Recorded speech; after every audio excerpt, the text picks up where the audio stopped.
What kind of a show are you guys putting on here today? You're not interested in art? No. Now look, we're going to do this thing. We're going to have a conversation.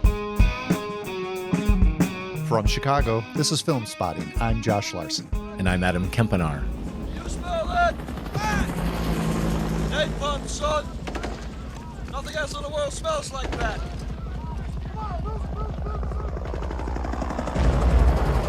I love the smell of napalm in the morning. I love the smell of napalm in the morning. Robert Duvall would be a movie immortal for that line alone, but there was so much more. We'll get to Lieutenant Colonel Kilgore and other roles as we honor the late, great Robert Duvall with our top 5 Robert Duvall scenes. That plus the 40s Madness Final Four ahead on Film Spotting.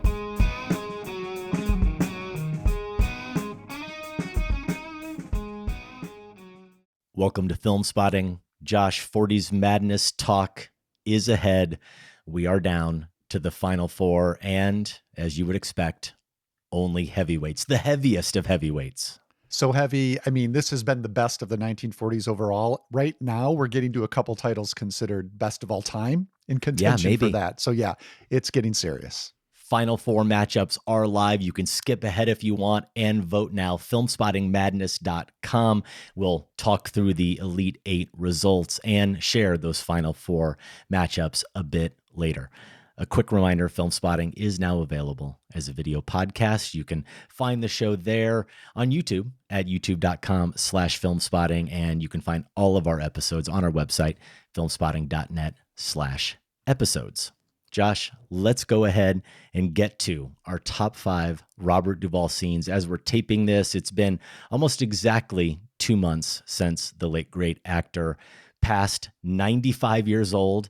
As a character I may mention later said famously, it was quite a party. It was certainly quite a party on screen for Robert Duvall, and we were the beneficiaries of his immense talent. And I think we're going to get to some very familiar names and probably some very familiar scenes, maybe a few that are off the beaten path for our listeners. But how did you tackle this formidable actor and all of these great options? It should be a nice mix here. I had a little bit of homework to do, thankfully not a ton, to feel like I had a good grasp of his career.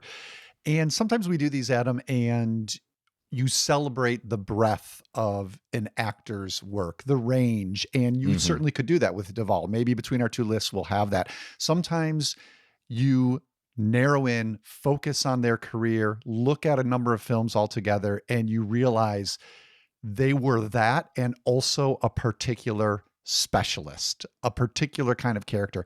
That was my experience in considering the filmography of Robert Duvall. I realized that this guy played a particular kind of bastard, and I'm going to call him the irredeemable bastard. So These are characters who, you know, they've been dragged into redemption in a lot of these cases, and they're trying their best to escape it. I don't know that we see that kind of figure all that often in movies. We see anti-heroes that maybe never get to that point. We see people who are redeemed, and that's the whole point of the film. But man, he seemed to specialize in these guys who they just resisted being redeemed. And that resulted for me in some of his best movies, some of his best performances, and some of his best scenes. So yeah, most of my picks are a variation on that. I'll nod in another direction because the guy absolutely did have range. But that was sort of the revelation for me in doing this. Okay. I'll briefly acknowledge here, in terms of Oscar nominations, 7 of them, 4 for supporting actor, The Godfather in 72, Apocalypse Now 79, Best Actor, Great Santini 79, Tender Mercies Best Actor 83. He did win for that, his lone win. Actor again, The Apostle in 97, and then 2 more supporting actor, A Civil Action 98, and The Judge in 2014. I had 2 realizations, Josh, as I put together my list, and one was that there are, for me, 4 definitive Robert Duvall roles. I was going to apply the Mount Rushmore test, and I realized too that there's no test more appropriate for Robert Duvall than the Mount Rushmore test, thinking about chiseled rocks. I mean, Yeah. I was remembering, and I had to look it up. I had to Google it just to confirm it wasn't something my memory playing tricks with me, that Saturday Night Live once put him in a game show skit called Who's More Grizzled? And it was hilarious, right? It was him up against, I don't remember who the other character was, but Garth Brooks was in it, and Norm Macdonald, I think, was the host. It was Who's More Grizzled? Well, now you know what time it is. It's time for the Grizzled Speed Round. This is your chance to catch up, Wayne. 1 minute, $200 a question. Let's begin. Money. Wayne. I don't believe in banks. I keep my earnings in a coffee can. Correct. The four hardened faces I see had to be represented. Now, the fifth is up for some discussion. I think you may have that fifth between two options covered on your list. But I love how you phrased it, and I think we're going to have some overlap in our terminology and how we ultimately looked at a few of these characters. I just came at it maybe just through a little bit of a different door, that quintessential trait, that through line that connects these characters, or at least the characters that are on my list as I was thinking about these definitive roles and these scenes ultimately. And what I think makes Duvall so exciting to watch is that, and this is where the irredeemable bastard comes in, right? Is that his characters so often have been humbled and are desperate, or are in desperate need of humbling. The prideful ones are usually louder, and the lowly are quieter.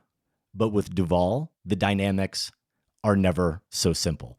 There is range to all of these characters. And so we're going to see that with my list and your list as well. We're going to see that range play out within all of these characters.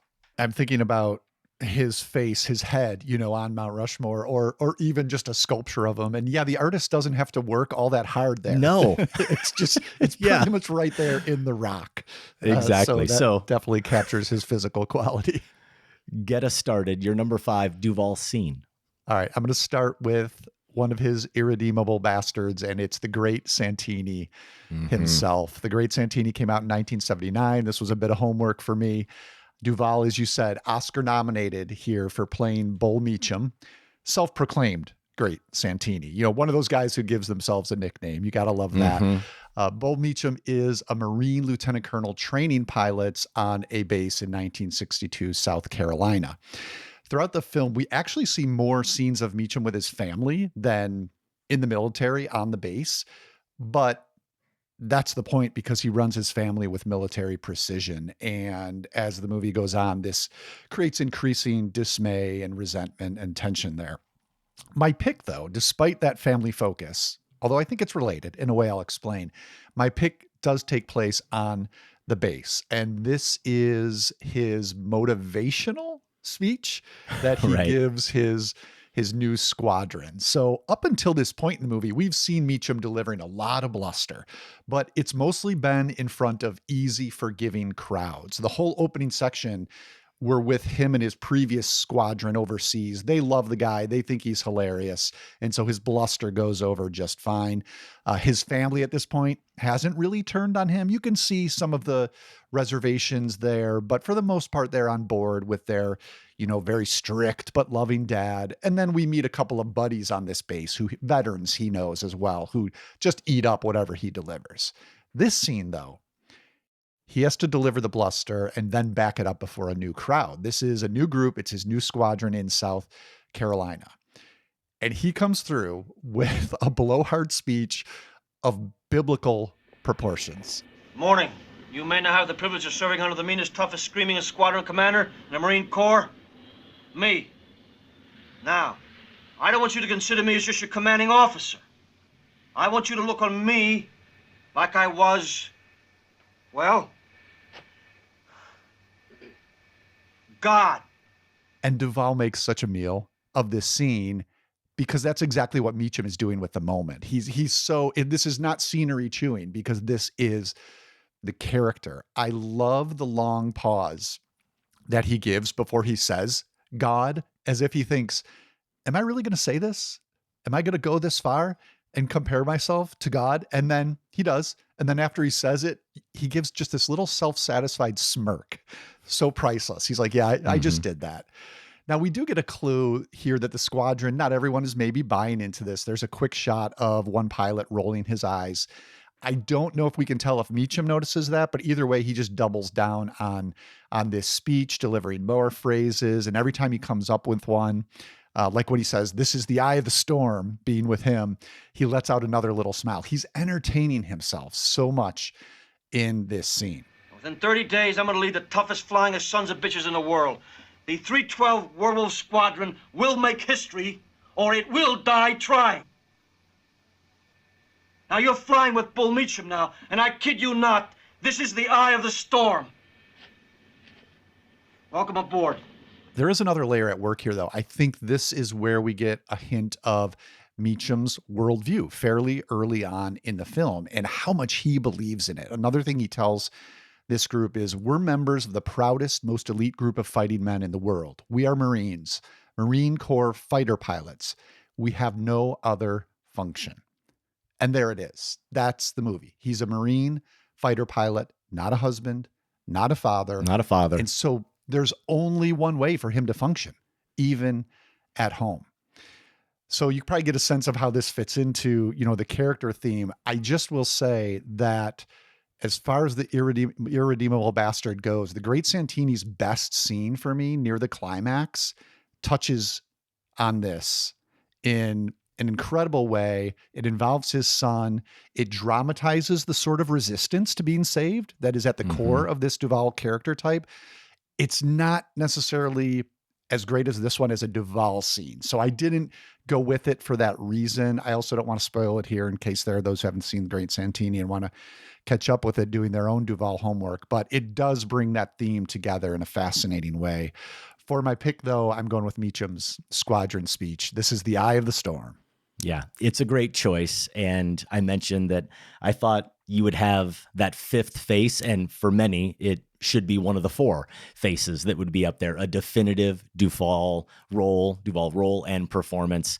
Bull Meacham has to be considered. And maybe for me, I only didn't consider it because I don't consider The Great Santini as a film to maybe be, up there with some of these other movies that maybe we're going to talk about. But yeah, he fits not only so nicely the overarching theme for your top five, but for mine as well.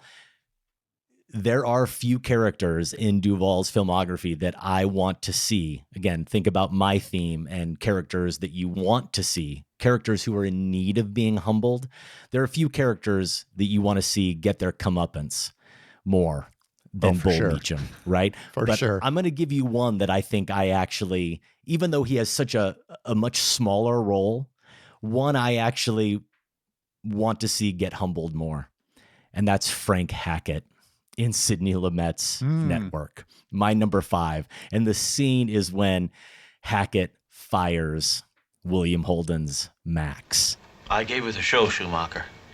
I'm putting the network news show under programming. Mr. Ruddy has had a mild heart attack and is not taking calls. In his absence, I'm making all network decisions, including one I've been wanting to make a long time. You're fired. I want you out of this building by noon. I'll call the security guards and have you thrown out if you're still here. That scene for me is one that I love. I love the movie, as you know. And yes, as I just said, it's appropriate for my theme because I'll use your word, which I have in my notes probably 17 times, bluster. This scene is so much bluster and bravado, right? But I do also think it's such a showcase for Duvall. And it's not just all that bluster and bravado. It is the dynamics at play too.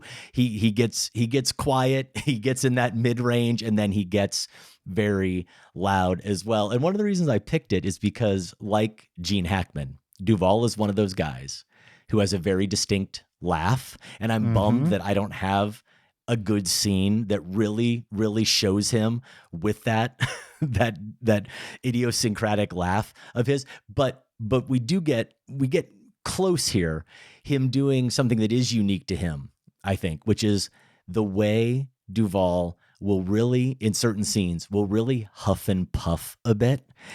He's got this odd kind of breathy thing he'll do where he'll really let it out when he's reacting, when he's really blustering about something. And here, the obnoxiousness of Frank Hackett, the arrogance of Frank Hackett, the character, and I'll give you the line, he does it in a second, even though people who know the scene probably know the line I'm thinking of. I was trying to think about how I would describe Frank Hackett in this scene. And he plays him, Josh, like a 7-year-old kid who's been told he's won a toy shopping spree, who then occasionally realizes he's actually an executive at a TV network. When he gets back, he'll have your ass. I got a hit, Schumacher, and Ruddy doesn't count anymore. He was hoping I'd fall on my face with his Beale show, but I didn't. It's a big, fat, big-titted hit, and I don't have to waffle around with Ruddy anymore. If he wants to take me up before the CCA board, let him. Do you think Ruddy is stupid enough to go to the CCA board and say, I'm taking our one hit show off the air? And comes November 14th. You know, he's bouncing around the room. He's so energetic. The ratings, the fact that he's got a hit on his hands, he's got so much power because he knows that ratings means money, money means power, means that he's in charge, means that he can do whatever he wants, means that it doesn't matter what Max or anyone else wants to do, and he's in control. And he wields that like a little kid running around almost this office. And then every once in a while he calms down. He calms down and he sits down in his chair and he acts like he's a businessman. But then 30 seconds later, he's back up darting around the room again. You know, he can't contain himself. And yet you've got with Duvall, there's still such a precision to his movements with his hands. And I'll talk about this again with another character coming up. And with that character too, in neither case does it feel like the precision is planned or, you know, overly choreographed, anything but purely in the moment, right? Purely spontaneous. But you see it with Hackett, the way he'll put his hands in the air when he talks, when he's emphasizing something, the way at one point when he sits down after one of these moments where he's really been on a rampage and he sits down, you know, and he's got that mostly balding head and he'll like pat the beads of sweat off his head, like, you know, he's calming himself down after he's finally made his grand point, and now the king gets to relax a little bit. And Lumet actually talks about this scene specifically on the Criterion channel, and you can find it on YouTube. And Lumet says that he thinks this scene, one of the reasons it's so effective is that there's a sincerity, an inherent sincerity about Duvall as an actor that makes the excessive vulgarity of the scene twice as effective. And I think he might be right. Certainly when I think of Duvall, I think about sincerity as an actor. I think about honestness, and I think about truth in everything he does. But I actually think he's suggesting that when he says sincerity, I think he might be suggesting that there's almost a politeness to Duvall that we attribute to him, because he says just a few moments later that you would never think of Duvall for a part like this. No. And my counter to that would be, well, maybe or maybe not in 1976 when he cast him. But as I, doing this list, look back on Duvall's career now, I would argue that he's really good at playing these types of characters, these characters who are in need of having their egos checked and checked hard. And so maybe that is, you know, maybe what he's getting at is, and this goes back to his first screen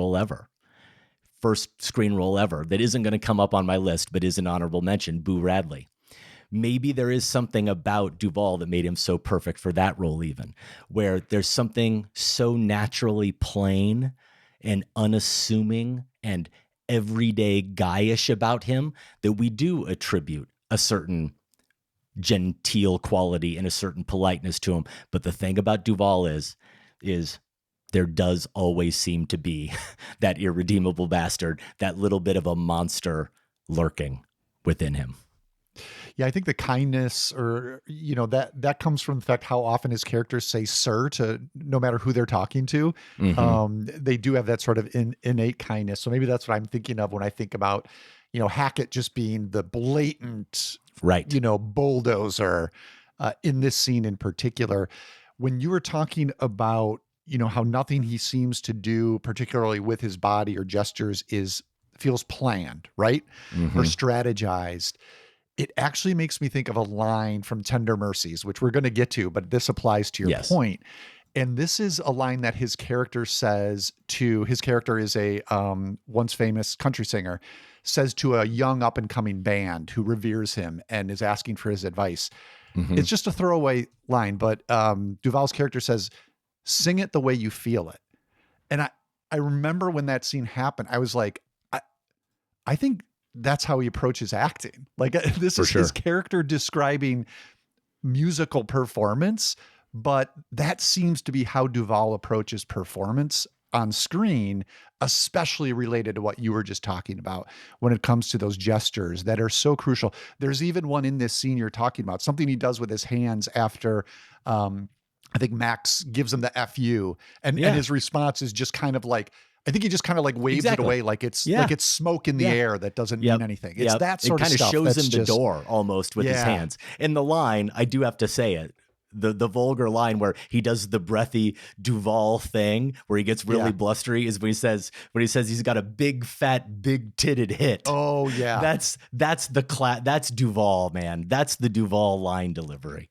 Yeah, that's a great scene. Nice pick. I definitely had Network as a honorable mention, so glad it made your list.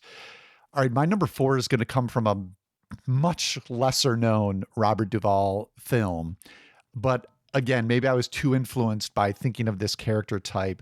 I'm going with the funeral speech his character gives in a movie called Get Low.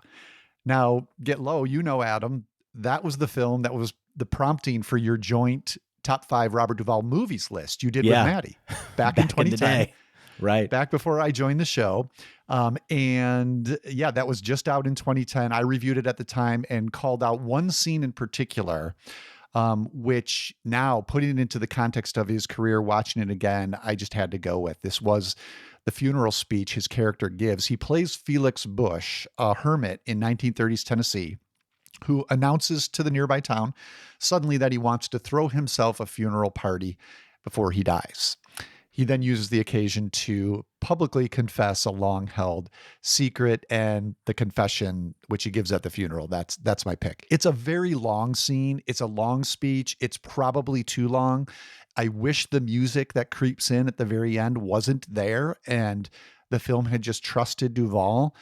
Despite all that, man, does he hold this moment, especially the key early section where Felix talks about why he held on to the secret for so long. Essentially that he didn't want forgiveness, that he wanted to make himself suffer the guilt.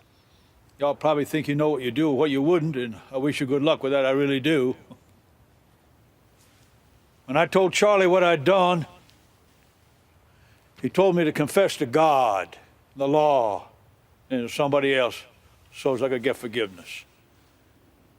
But I didn't want forgiveness, no. I needed to hold on to what I did, to be sick from it every day of my life, so that I never told nobody else. You see, nobody. So here is an irredeemable bastard who resists redemption like other Duvall characters, and then, this is unique, grasps for it at the end of his life, which I think is significant. And also this moment just shows you the shading of these aren't just bad guys who turn their life around. Like Duvall came back to these figures frequently, I'm assuming because they fascinated him, but also because he knew he would be able to give each one distinct layers. And that's the layer he gives here to Felix Bush, is this one reason a guy might resist redemption is because he wanted to punish himself. So that's from Get Low. Good movie, not a great movie. Probably better than The Great Santini. I'm kind of working up towards better Duvall movies. I like them both, but Bill Murray co-stars in this as the town funeral director, and he's also quite good. So that's the funeral speech from Get Low. I will have to take your word for that. I didn't get a chance to rewatch that scene. It's Duvall. I'm sure he's wonderful in it. I am now just bringing up my notes. I still have my notes from, that conversation in a Google Doc. My my review notes, and it looks like I was maybe a little bit hard on Get Low back in that review. So I can see it. I was mildly positive, and I think the movie, which my comments on the scene probably already alluded to, stacks the decks more than it probably needs to in terms of winning the audience over. And, you know, the Duvall movies in his prime that took full advantage of him knew they didn't need to do that because they had Duvall. Okay, well, let's go with an oldie but a goodie, a classic, one of those faces. Obviously, I felt like needed to be on that Mount Rushmore, despite the fact that this character may be in the movie, Josh, for 10 minutes, 12 minutes total, but I think it's a testament to Francis Ford Coppola's vision and Robert Duvall's skills as a performer that he is that memorable as Lieutenant Colonel Bill Kilgore in Apocalypse Now. And look, I love the smell of napalm in the morning is the choice. It's probably the better choice than the scene I'm going with, which is his introduction, Kilgore's arrival. But that's the one I'm going with. And the reason I'm going with it, Josh, is because I love everything about how Duvall owns the scene primarily physically. And of course, a huge part of this is Coppola as a filmmaker and his directing choices.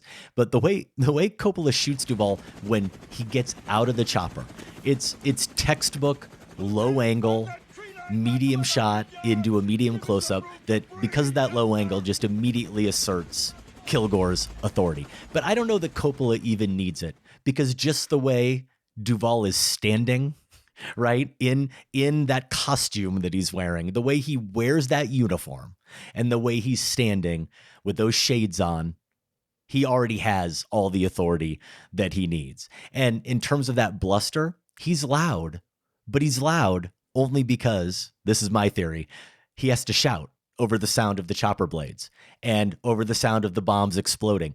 Otherwise, I do think his physical stature is bold enough to dominate anyone or any space that he's in. Otherwise, he can communicate anything he needs to communicate. And here again, this is the movement I was talking about.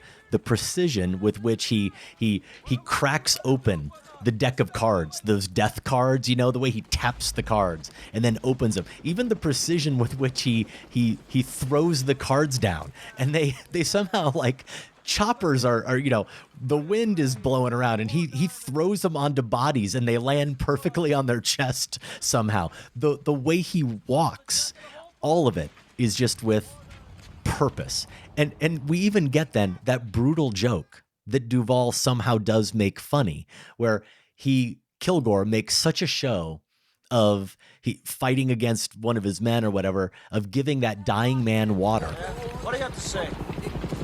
This soldier is very busy. He wants water. He can drink patty water. Get out of here! Give me that canteen. Any man brave enough to get out of here! Get your ass! We're killing a lot of our people. Any man brave enough to fight with his guts strapped on can drink from my canteen any day. Colonel, I think one of those sailors, Lance Johnson, the surfer. Wait, hey, sure.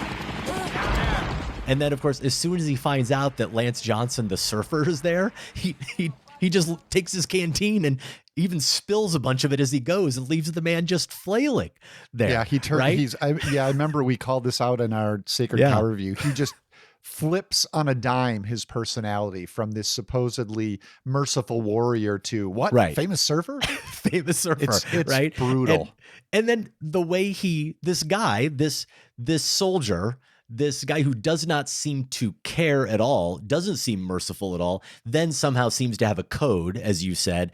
And then he's looking at Lance, a surfer, like he's a 4-star general, like he's in awe of him. The absurdity of this guy who's so unaffected by slaughter and mayhem being awed by Lance, and even just talking about surfing in Vietnam and how he does it.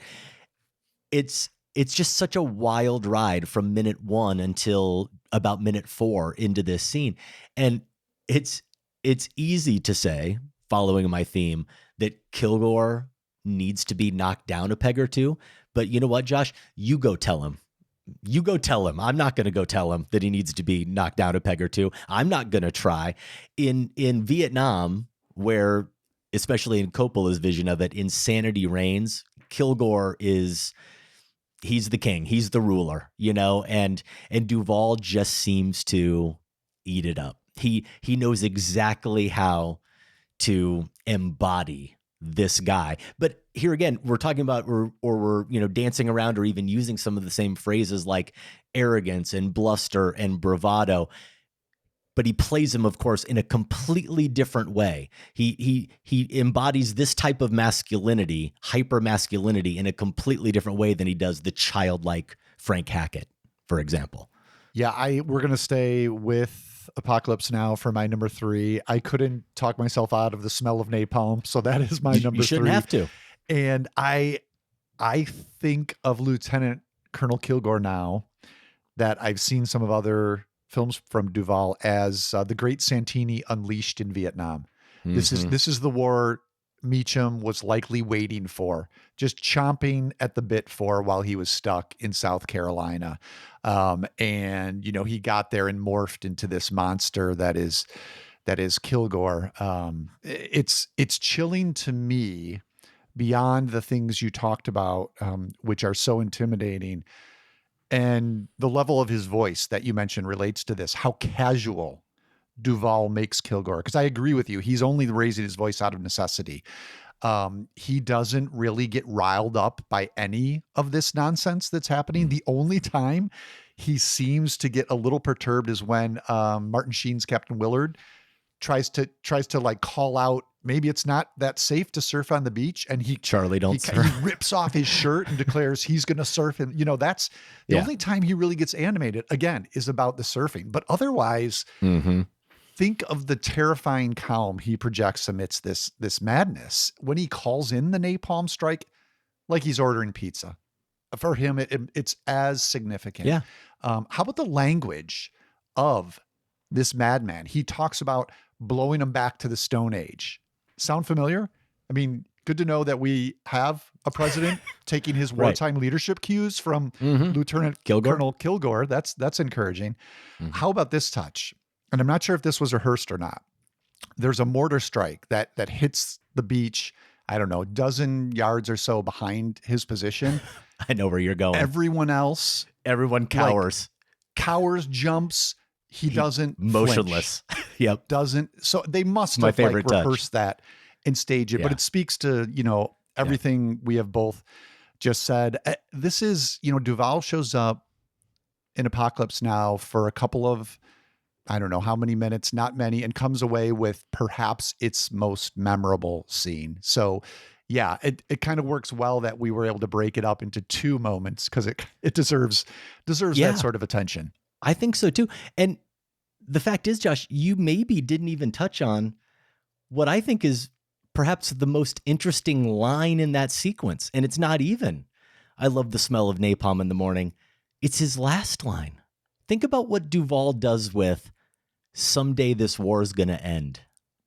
I rewatched this scene and I'm still chewing on someday this war is going to end. There's a mystery there. There's such a mystery to it. And I can imagine so many actors, and I don't even mean on the level of Duvall. I just mean any actors who, I don't know who would be daring enough to try to use that scene for a casting side, trying out for a role with that scene. But if you were, imagine trying to make that line work. It's such a non sequitur. That's the point, right? It's like you're doing all this nonsense about napalm in the morning and war. And then all of a sudden he gets really contemplative and says something like, someday this war is going to end. And it's so open and mysterious that you really can be left for weeks thinking, what does he really mean to suggest by that? I don't know how many actors could imbue it with enough honesty, like with enough in the moment, just truth to make it ring like it makes sense for the character to say. That's what I was going to say, and keep it connected to the character. That's the right challenge with a line like that, right? And he does make it work. It is, even though you don't understand what he means, it makes sense as something Kilgore would say in the little time we've come to know him. Someday this war's gonna end. I love that touch, and yeah, everything he does with Kilgore is so insane being the operative word, insanely memorable.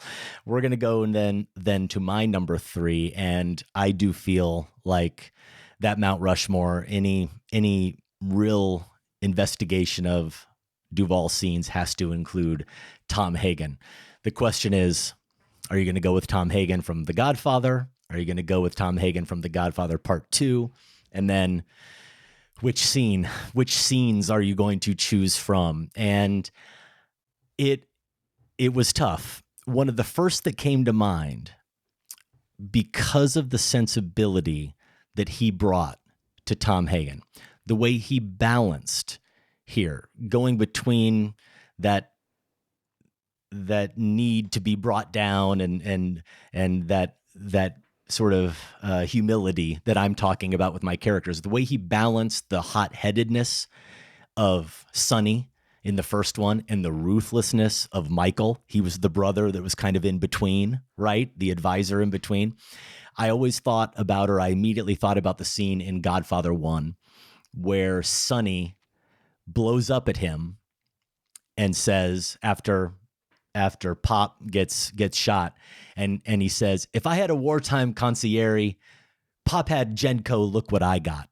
It's such a dagger to his brother, as both his brother and his concierge, to say that to him. And I remember watching The Godfather, Josh, with friends in college, and we used to throw on, we were such a cliche, I guess, as a group of guys. We would throw on The Godfather all the time in my dorm room and watch it. And we would always comment on how we couldn't believe Sonny was that mean.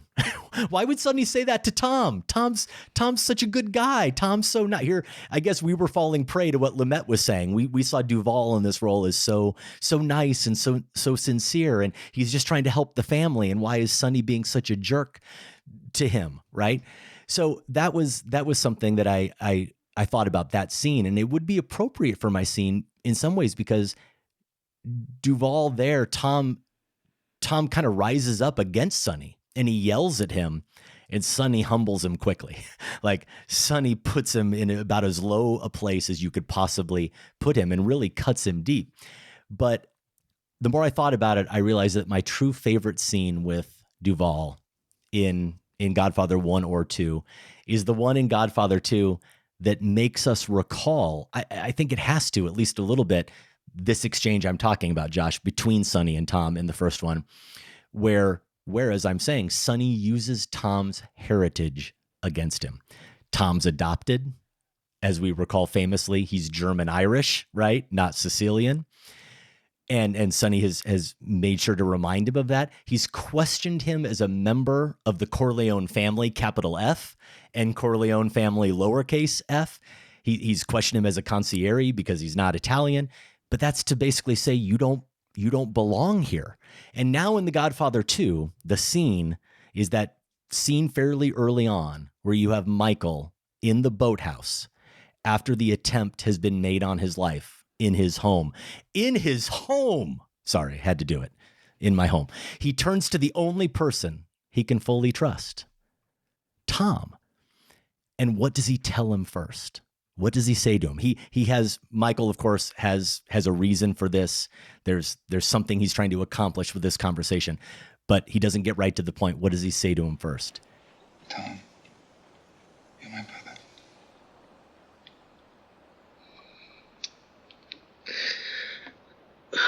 I always wanted to be thought of as a brother by you, Mikey, a real brother. Duvall's reaction is just so tender.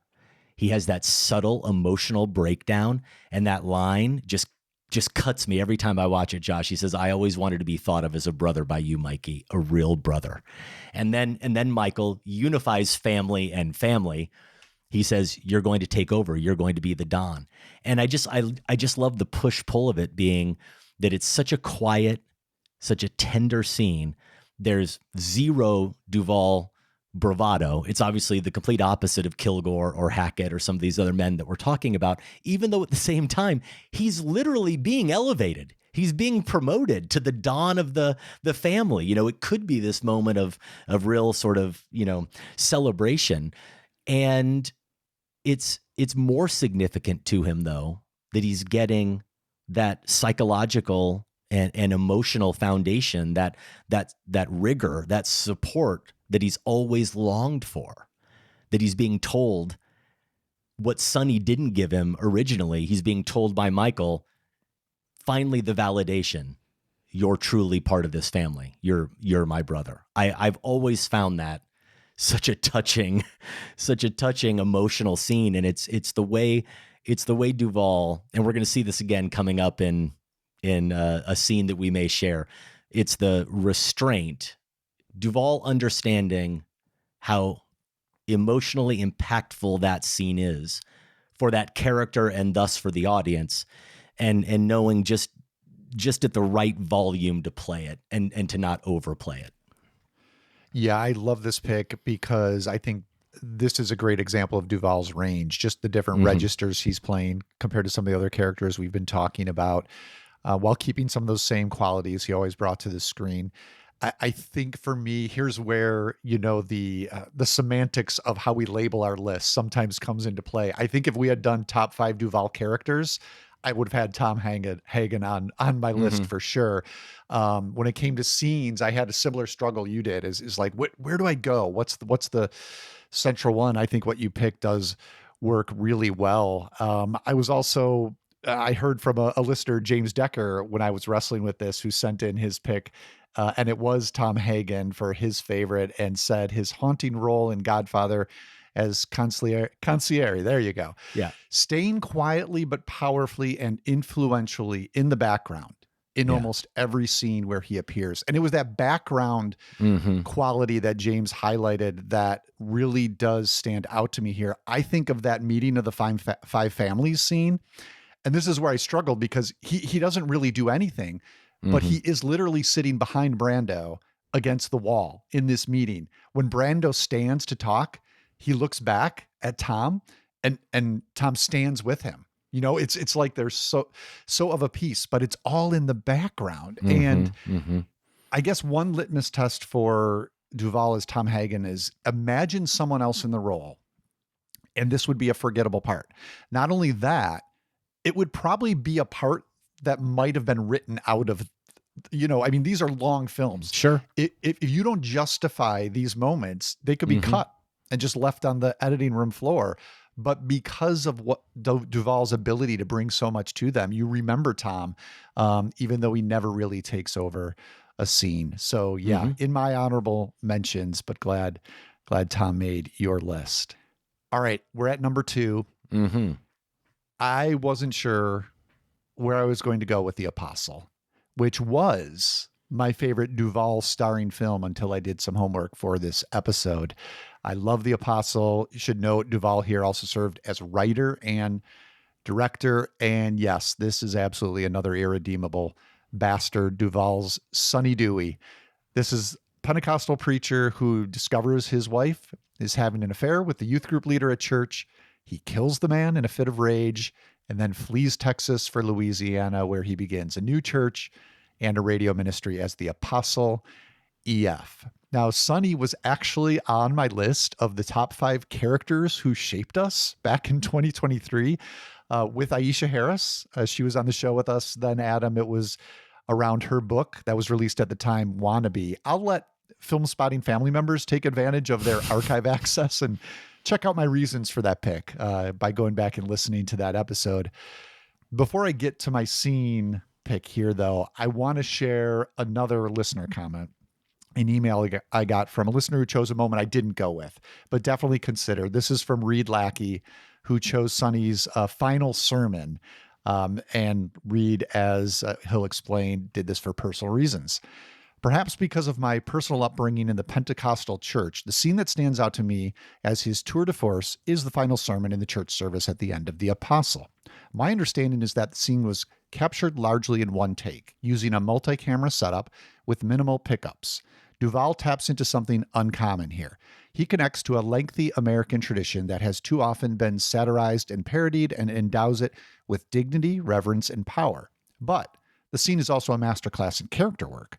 that it concludes the complex and textured examination of a devout but sinful man could have been a moment of supreme melodrama, or worse, saccharine sentiment. But the scene lacks any musical score. There's no sensationalized camera work. It's pure performance, as believably authentic a portrait as I've ever seen put to film of that subculture which characterized so much of my childhood. So thank you for that read. Definitely thought about going that direction for some of those same reasons. Instead, I'm going to go with a far earlier scene. This is before Sonny's outburst of violence, but his life is already crumbling. He's learned of the affair. The church is going to be taken away from him, and he's fervently praying to God for relief and direction and gets no answer. Give it to me tonight, Lord God Jehovah. If you won't give me back my wife, give me peace. Give it to me, give it to me, give it to me, give me peace. Give me peace. I don't know who's been fooling with me, you or the devil. I don't know. And I won't even bring the human into this. He's just a mutt, so I'm not even going to bring him into it. But I'm confused. I'm mad. I love you, Lord. I love you. But I'm mad at you. I am mad at you.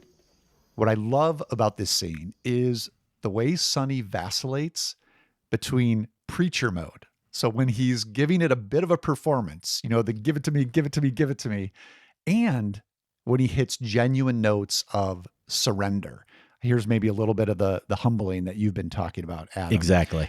I think this trajectory, this from bluster and performance to genuine surrender, that's the struggle that Sonny is going to have for the rest of the film. And it is brilliantly all set up here in this solo powerhouse moment. So give me peace. One of the other things he cries out in that moment, that's my number 2 pick from The Apostle. I had a pretty strong feeling it would make your list, and maybe that's why I felt comfortable just having this scene as an honorable mention, despite the fact that, to be totally honest, it was a guide for me. It was one of the scenes that helped lead me down the path I went down for my list, because I felt like the Apostle EF was one of those key characters who most crystallized this idea of both needing to be humbled and also desperately was humbled, right? And that's the central struggle that we see play out with that character. So yeah, absolutely an honorable mention for me. Number 2, Josh. I guess I may apologize to you, but I don't feel that bad about it, because I feel like this was fair for me to do my homework on the miniseries Lonesome Dove. Did you just ultimately decide not to get to it here? You watched, how many hours is that again? Remind me. I don't remember how long the series is, but I'll tell you this: it's only 4 episodes, but they're very long episodes. Yeah, they're almost like features, right? Yeah, multi-hour. Yeah, exactly. But I'll tell you this: I didn't realize there were only 4, and so when it ended, I thought, this isn't over. There's like 10 more episodes, right? I was sort of shocked. This is what's helpful when you are ignorant about what you're about to embark on. I did not think it was done. So I did complete it, and I felt like I did feel like I had to for this top 5. And the reason is because in the wake of his death, I saw a couple places where Duvall said, "Let the English play Hamlet and King Lear. My Shakespeare is Augustus McCrae and Lonesome Dove." Now, having watched it, I'll put this out there. If there is a priority order on Mount Rushmore, I don't know if there is with our presidents. There would be a number 1 spot. If there was, I think it would probably be Gus McCrae, even though I have it at number 2, and there's a reason why. But if you didn't watch Lonesome Dove, or you haven't seen it yet and you think you will watch it and you don't want it spoiled, look, do whatever you need to do. Josh, you can put me on mute if you need to, but Larry McMurtry's book came out in 1985. The miniseries was on in 1989. So if I have to spoil Lonesome Dove in order to pay proper tribute to Robert Duvall, that's what I'm going to do. Go for it. You've got my permission. Thank you. The plot broadly, very briefly, he plays Gus McCrae. Tommy Lee Jones is Woodrow Call. They are 2 pretty famous retired Texas Rangers circa 1870. They live a pretty humble life in a small Texas border town. And then they kind of get this dream to start the first cattle ranch north of the Yellowstone River, and they set out for Montana. That quote I mentioned, I was, of course, familiar with that before I started watching the series. It was really kind of the impetus to watch it. So my expectations then for that character, Gus McCrae, were pretty high. I mean, if you're going to throw around names like Lear and Hamlet, I have to see what Duvall found so fascinating about Gus. And I got it. Gus he's never anything but a man, but he's also so richly drawn and portrayed by Duvall. And a big part of it is the friendship between Gus and Call, and that partnership between Duvall and Tommy Lee Jones. As cantankerous as it is, they're so damn entertaining together, and it's so damn complicated, that relationship. The pair of them together too, Josh, despite their ages, they seem so indestructible. And this is why I said they seem so human, but they also seem almost super heroic, the way mythical Western figures often do. Are superheroes before we had superheroes wearing capes, right? That it's almost unfathomable to consider one of them not making it to Montana. And I mean that in terms of the narrative, how I'm describing just the way they're portrayed in this mythical fashion, but also just emotionally. You become invested enough in this journey, in these characters, that you can't imagine them both not being around, but also you can't imagine the characters, all the supporting characters, living without one of them. They're so dependent on them, right? And yet with that context, somehow I found myself fairly early in the fourth and final episode having to confront the fact that even Gus McCrae wasn't going to be able to fight his way out of this scenario, having been shot in the leg with arrows by Indians. And the sepsis, the infection has spread, and he wakes up to a doctor having taken one of his legs, and it looks like it's over. And this is then when Tommy Lee Jones, when Call shows up, and it's just such a classic, Duvall and Tommy Lee Jones kind of showdown here in this moment, which is that there's so much tenderness and there's love, but there is that cantankerousness as well, right? And there's humor to it despite the stakes of the scene. And when Call shows up, the doctor says basically, well, there's still time. The other leg could come off and I could save his life. And before he's even done saying the line, Duvall's gun comes out and points at the both of them, and then when that's settled, that the leg isn't coming off and the doctor leaves and it's just the two of them having these final moments together. There's just some of the writing, Josh, I have to say, obviously the acting is impeccable, but the writing too, he says to Call at one point, like, why don't you relax? He can see in his friend the toll it's taking on him, and he's thinking about him, right? Even though he's the one dying, and he says, why don't you relax? You can't save me. And it's such a powerful line, because if you think back to what I was saying before, as viewers, you're thinking, well, this is just one more scenario where one of them will help the other get out of it, right? Except this is one where there's no saving to be done. And here's where the humbling really comes in, even if Gus doesn't need it the same way some of the other characters we're talking about really need it. He says this finally to Call. He says, I walked this earth my whole life with my pride, you see. Now, if that's lost, the rest will be lost with it, because there's certain things my vanity won't abide. And he's talking about losing that other leg. So, Gus McCrae, this character, the character in the world of Lonesome Dove, the man in the pages of McMurtry's book who had to come to life on screen as we see him on screen, is a legend. And it only works if Duvall can embody that legend. And legends don't die. And I think we as viewers, as readers, potentially too, but certainly as viewers here, my experience, we don't want to be made aware of their mortality. And this scene makes us sort of cruelly, but also, I'll say again, tenderly aware of his mortality.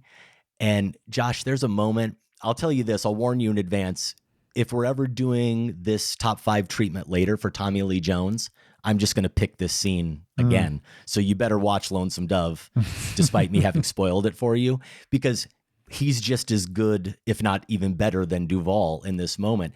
And Jones, after this long exchange, Jones touches his friend's head. And these are grizzled Western men, right, in 1870, who they show their affection in ways that are maybe not ways that sensitive men today would show their affection. And in this moment, he touches his friend's head, and he touches his cheek, and then he touches his chest because his eyes are closed, and it seems like he's passed, right? And then he pronounces his name slowly, Augustus. And there's something about him saying his name, honestly, that's just like heartbreaking, because it's just sort of like he's by pronouncing his name, it's like he existed, That's the only way I can describe it. Mm-hmm. And as he says it, right after he says it, Duvall's eyes shoot open one more time, almost like he summoned him back by pronouncing his name. And that's the line I was alluding to at the beginning of the show. His character, Gus, has one final line. He says, "By God, Woodrow, it's been quite a party." And then that's it. The eyes close for good. And it's just, you're watching 2 legendary characters played by 2 legendary actors just at the top of their craft in this moment and throughout this entire series. And you can tell that they played these 2 characters like they believed they were the equivalent of King Lear or Hamlet or any of those other great literary characters. It's all there on the screen. Lonesome Dove was a huge cultural event at the time of its release. I mean, it was appointment viewing for my parents at in our house. I can recall that, and I don't know if they just wanted me out of the way, but I didn't watch it then, and wasn't able to get to it this time. But I'm glad you made the time for it. I did make time for a movie that ended up being my number 1 pick, though, and it's you have sometimes homework for these lists where you're glad you saw, I would say for Great Santini, I'm glad I watched it. Good film. Is it great? No, but you've heard about it. The reputation, especially in relation to Duvall. I'm glad I watched it. Then you have some titles and it's like, oh, that's a revelation. Like what took me so long? And that's what I would say about Tender Mercies. I would say this to people who kind of know what it is, and it does, it sounds, maybe. If you love Paris, Texas, and you haven't seen Tender Mercies, I think this should be your next watch. I think this came out a year earlier. Yeah, I think I have that right. And it's very much a spiritual and aesthetic sibling as well. This is a gorgeous movie in a different way than Paris, Texas is. But I was thinking about both hand in hand. So that's just a bit of encouragement. If you need one more nudge to see Tender Mercies, here's a second. And it's this scene with Duvall, Wings of a Dove. And Duvall here plays Max Sledge, a alcoholic former country music star who wakes up at a roadside Texas motel after being abandoned by his traveling companion. That's how we meet him at the beginning. Tess Harper plays Rosa Lee, the devout single mother and owner of the motel. She lets him work off his unpaid bill. She hires him eventually to do odd jobs. And this puts Mac on a path toward redemption, like so many Duvall characters. But as with those characters, Mac really struggles to let it stick, but never in the ways you expect. Like it flirts with, the Bender montage, but right. Very skillfully works its way around it without making it a moment of triumph necessarily for Mac. I should probably note at this point, director is Bruce Beresford, gets a lot of credit for this. And it's from an original screenplay by Horton Foote. So the scene, Okay, this struggle for Mac involves many quietly stunning scenes in this. I've got 2 honorable mentions that come from Tender Mercies, but I went with the one that offered me the biggest gut punch. Mac has gotten a surprise visit from his adult estranged daughter, played by young Ellen Barkin. And in their conversation, she asks him if he remembers this song he used to sing to her when she was little. It was a song you used to sing to me when I was little, I think. It was something about a dove. Mama says she never heard you sing it to me, but I think it went something about, on the wings of a snow-white dove, he sends his something love. I don't remember that. I don't. And, you know, he's been kind to her and, you know, open to a new relationship. This has been a very, you know, a congenial exchange. And he just says, no, you know, I'm sorry. I don't remember it. She leaves. We're left in the room with Duvall, and he goes over to a window, turns his back to the camera, and just softly begins singing that very song, Wings of a Dove. When Jesus went down to the waters that day, he was baptized in the usual way. And this is a 1958, I guess, country spiritual, you'd call it, written by Bob Ferguson. It's been covered by countless artists. I don't know, Adam, if there are many other scenes in cinema where an actor conveys more than Duvall does here by doing less. With his back turned to the camera? It starts there. It starts with that choice. Mm-hmm. And not only that, but Beresford's choice to keep the camera at a distance from across the room. So this is a full-length body shot. We're that far away from Mac. And he's singing softly, quietly, barely moving until he gets to the chorus. And this is where you remember this guy's, you know, he's also a musician and a performer. And he shifts his weight the slightest bit for the chorus, very slightly starts swaying to the rhythm, getting a little bit louder, and then quietly drifts off again, shifts his weight once more, and lets out this sigh.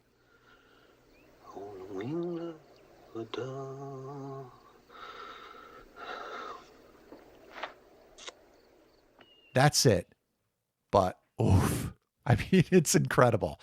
And so complicated. This is the mystery we were talking about before with that Kilgore line reading. Why did he lie to his daughter in the first place? What is he thinking while singing? I'm happy to talk about it. Okay. Yeah. I mean, we can talk about it. And why can we talk about it? Because Duvall gave us that gift of wondering. That's right. And theorizing rather than clearly communicating it. He doesn't attempt to explain any of it. The movie, again, credit to Beresford and Foot's screenplay, the movie does not as well.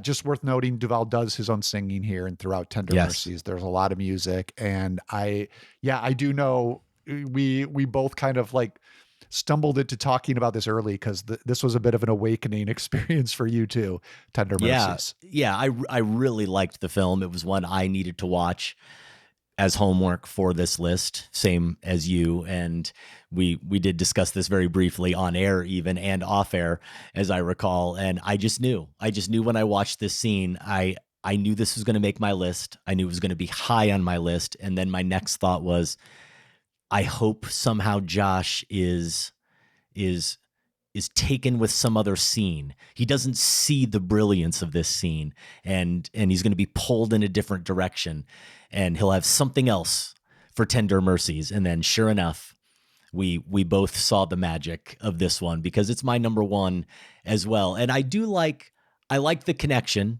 I like the connection you're making. I like the comparison to Paris, Texas. I absolutely see it. And I think there's accuracy there. And I could see someone hearing that who hasn't seen this film and seeking it out because of that. It is different in its aesthetic choices for sure. And in just overall how challenging it is, I would say, just in terms of its ambiguity. There isn't as much ambiguity or mystery to Tender Mercies as there is in Paris, Texas. But in some of those artistic choices, and I laugh a little bit when I say this because I want to be careful. the choice of the shot that you're mentioning, not just to have it be a long shot, see the entire body, to have him across the room and to have the restraint, to be that restraint, to not tip anything emotionally, to allow us to just keep that distance. That is one great artistic choice in and of itself. But the reason I was kind of chuckling is because I'm watching this online, Josh, and it's been now at least a month since I saw Tender Mercies on the screen. So I don't really remember it on the screen. I only remember watching the YouTube clip. And the YouTube clip is sort of like, a VHS worn copy looking on YouTube, right? And it actually gives it more texture. And in some ways, the YouTube clip makes it look better because it makes it look more worn. And you realize, I'm guessing this still transfers to the actual crisper looking version on the screen too, but the framing draws so much attention to the color palette, all the browns and the different colors that are in that, the choices they made in the production design and with the lighting to shoot that place where they live, the very modest home that they live in, the types of furniture they have, the types of paintings they have on the wall, the type of television set they have. All of this none of this is by accident, right? And it creates a tableau that looks like a pose. You could take that out. You could take that frame out of Max Sledge looking out the window, of Duvall looking out the window, and you could hang that in a museum. That is a portrait.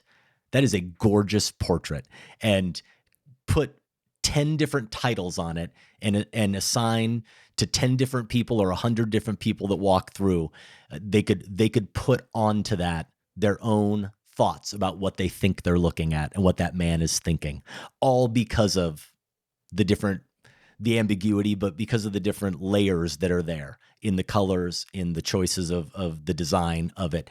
It's that gorgeous of a shot. It really is, as simple as it ultimately is. And, I like ending with this for my theme as well, because this, other than that opening scene, and if I remember it correctly, we don't really see Duvall. There's definitely a bunch of rabble-rousing going on.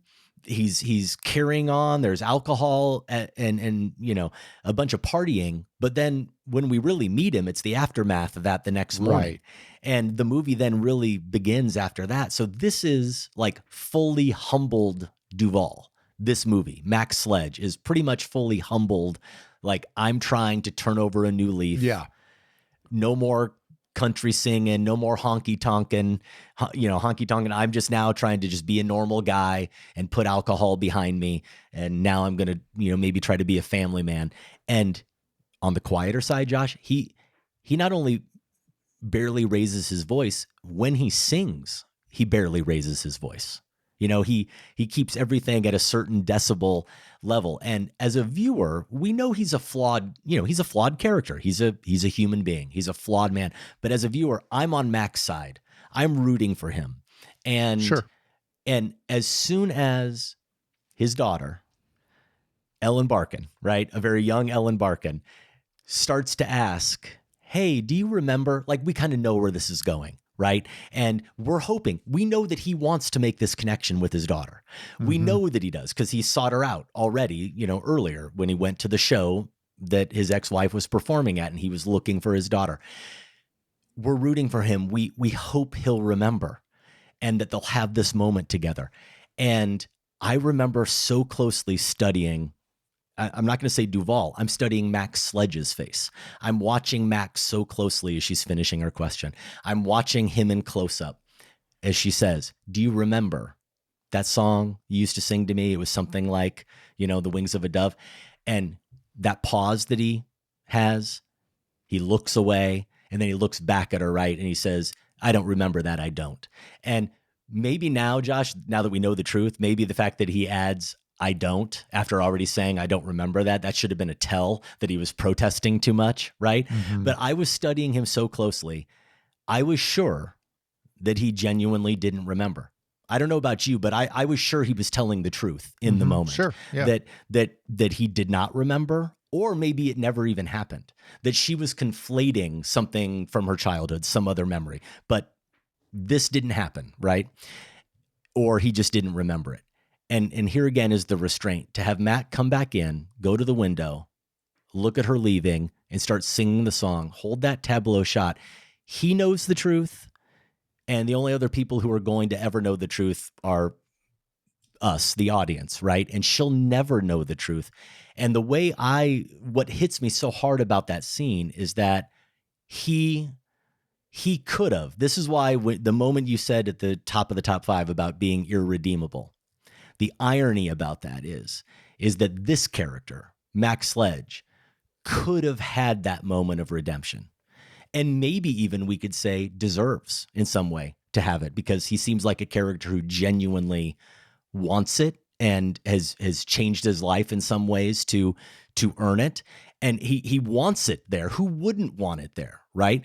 But he has a little bit of perspective finally, and he lies to her. And I think he lies to her because he has enough perspective to know, and he's actually caring enough to know. He actually listened to his ex-wife as much as they fight. He listened to her enough the night before when he saw her at the show. He knows that he knows what his daughter is putting his wife through. And some of it is her rebelliousness, right?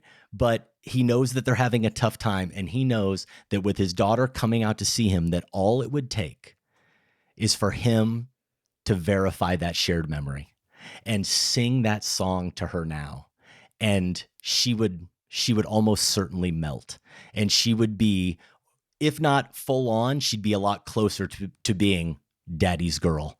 And some of that would be to hurt her mom, right? Part of that rebelliousness, but partly it would be to fill that void. That would be such a huge step. If they had that moment of singing that song together, him singing that song, it would be like they were father and daughter again, and everything in the past was water under the bridge. I think he understands how powerful that could be, how genuinely redemptive that moment would be. And he knows that he hasn't truly earned it. He doesn't deserve that redemption. And so he sacrifices the satisfaction that he would get in that moment, the beauty that he would share with her in that moment.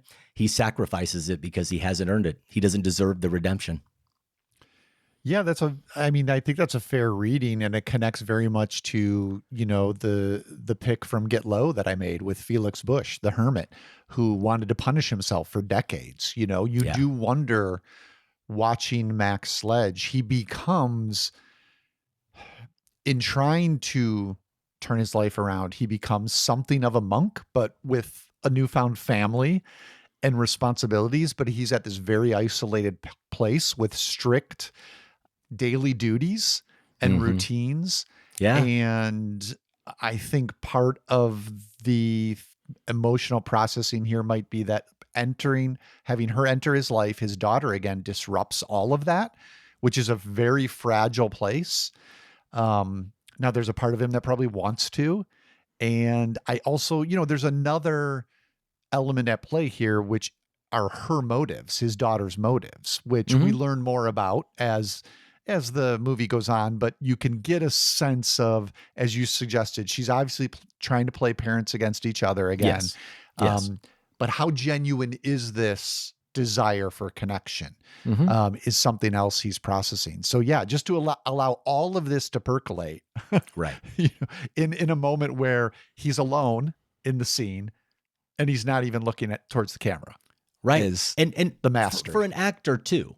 I mean, to have the humility as an actor to know that this could be your biggest dramatic moment in many ways in the entire film, and to not say, when I start singing it, be sure to cut to a close up from the side where I'm going to have a little tear come down my face. I got to show the emotion on my face. Duvall doesn't care.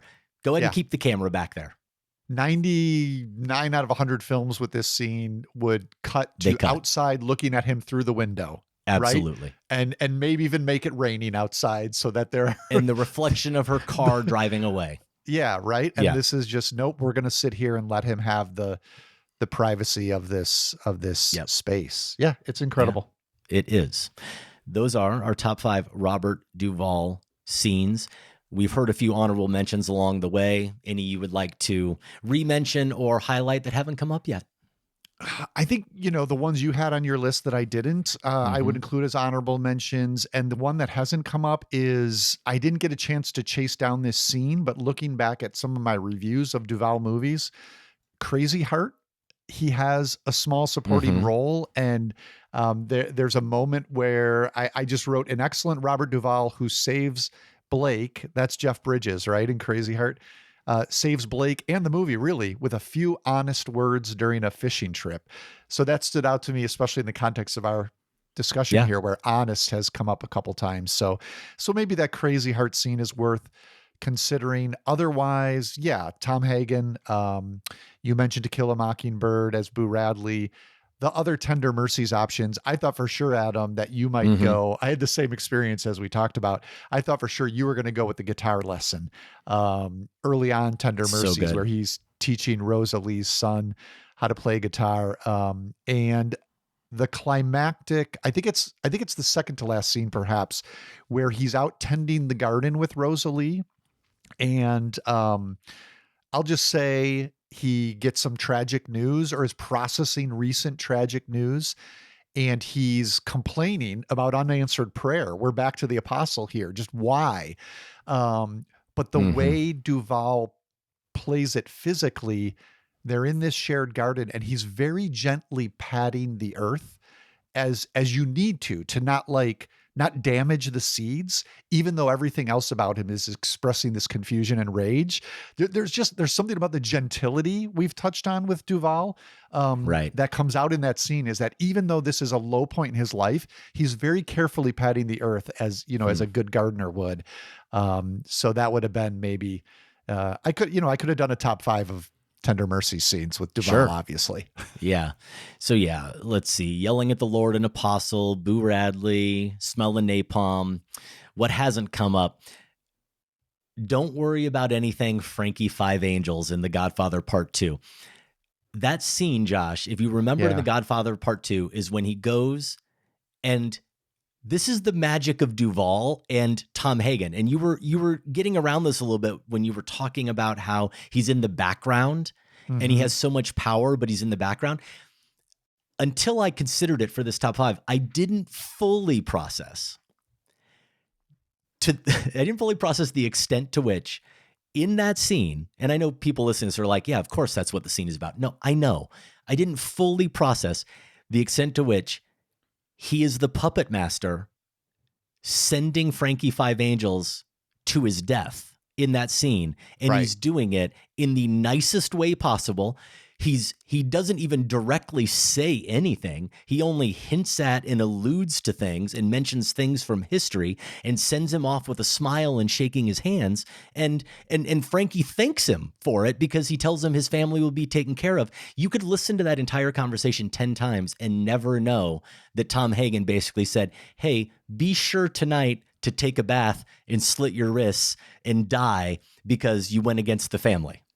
Yeah, that was one of the Godfather scenes I definitely thought about going with if I was going to include a Hagen pick. It's so good. Now, again, from The Godfather 1, Mr. Waltz, the not only when he says I'm German Irish and he says, well, my Krautmik friend, but the moment when Duvall, just one of those idiosyncratic Duvall line readings, when he catches, you almost feel like he had to catch other actors off guard. When they're having a nice dinner and then Mr. Waltz gets all heated and does the whole, I'm never going to give Johnny Fontana a role. It'll make him a star again. And I ain't no band leader. Right. And what does Tom do? What does Duvall do? He makes a face like, well, that got out of hand. And he just then puts the napkin in his lap and he gets up and is like, thank you for a lovely evening. Maybe one of your cars can take me to the airport. And you can see that the character, Mr. Waltz, is sort of stunned. Like he expected to have a battle, right? But Tom instead, of course, is just like, he's just like, well, Mr. Corleone doesn't want to hear, he wants to hear bad news in person. And just the way he delivers that is just so kind of matter of fact. And I'm just going to get out of here now. And he doesn't fight back at all. And the way Duvall does that, I just think is so much fun to watch. A couple other characters I'll mention. Talk about in need of humbling. Another one that's like, oh my God, Frank Hackett level comeuppance. Max Mercy in The Natural. The scumbag journalist in The Natural. I do like him. I'm not picking individual scenes here, but I like him as Frank Burns in MASH, Bernie White in The Paper, Boss Spearman in Open Range, the Kevin Costner film. And that's just classic. Really good movie. Yeah, that's just Duvall in classic, like grizzled, wise old Western guy mode, and just a blast to watch, right? And then he only appears in 2 scenes, but he makes them fun in the 2 scenes he appears in with Tom Cruise and Jack Reacher. So I'll mention them here in my honorable mentions. I thought you were going, he's in Days of Thunder too, right? He is in Days of Thunder. Yeah, he is I thought you were going that direction. I mean, whatever. It is. Days of Thunder is Days of Thunder. And that's all I'll say about that. Those are our top 5 Robert Duvall scenes. We would love to hear your picks. You can email us feedback@filmspotting.net. We may share your feedback on an upcoming show. You can also find our lists and links to the scenes we mentioned by going to filmspotting.net and clicking on lists right there at the top of the page. Smell! You know that gasoline smell? The whole hill. Smells like victory. We like to mention the Film Spotting family here on the show every once in a while. And those of you who aren't part of the family might be wondering, why take that leap? Why join? Well, here's some good reasons. It's only $4.99 a month to join. And for that small amount, here's what you get. Bonus shows every month. Ad-free listening every episode. You can join the conversation on the Film Spotting family Discord. You'll also receive our newsletter once a week, and you'll get pre-sales and discounts on live events. Of course, that $4.99 a month price tag, that becomes discounted if you decide to pay annually. If you do the math, and I know you love to do the math, it's only 76 cents more per month if you break it up that way. If you do the annual Family Plus plan, that means you get all those benefits you mentioned, plus complete access to the Film Spotting archive. You can learn everything you need to know at filmspottingfamily.com. Let's thank a couple of Film Spotting family members here, Brad in Denver, and then Film Spotting Family Plus member JP Aguirre, who is in Fontana, Florida. JP wrote in this, found you in college around 2014. It was the end of the year list, and finding an hour-long podcast where people were talking about the top films of the year made me so happy. And to hear people who love film made me feel like I found home. I think JP probably meant they're hours long. I don't know that we've ever done an end of the year list that's an hour long. I don't think we're capable. Probably not. Yeah, half a segment. Just remember that part about people who love film. Just put a pin in that for later. Okay, Josh? Brad says his favorite part of the show may be outside the criteria, but the Varda marathon was great. She can do no wrong. Yeah, accurate. JP says, absolutely love when you do deep dives on certain directors and can't wait for, so this must have been submitted a while back. I hope he enjoyed our Andrei Tarkovsky marathon. We do have a rolling submission list here. So yes, we did Tarkovsky back in 2025. And if you missed the announcement last week, we did tell you our 2026 marathon lineup, Dissident Cinema. That's coming in 3 or 4 weeks. It will begin, and you can find that entire lineup at filmspotting.net/marathons. JP and Brad also weighed in on reviews we got wrong. For JP, it's Shawshank Redemption. You guys praised it, but this movie, more than so many others, is a nostalgic mid-movie at best and made me happy to see. At least Sam agrees with me. Brad, for his part, said, I don't understand the praise for Past Lives. Okay.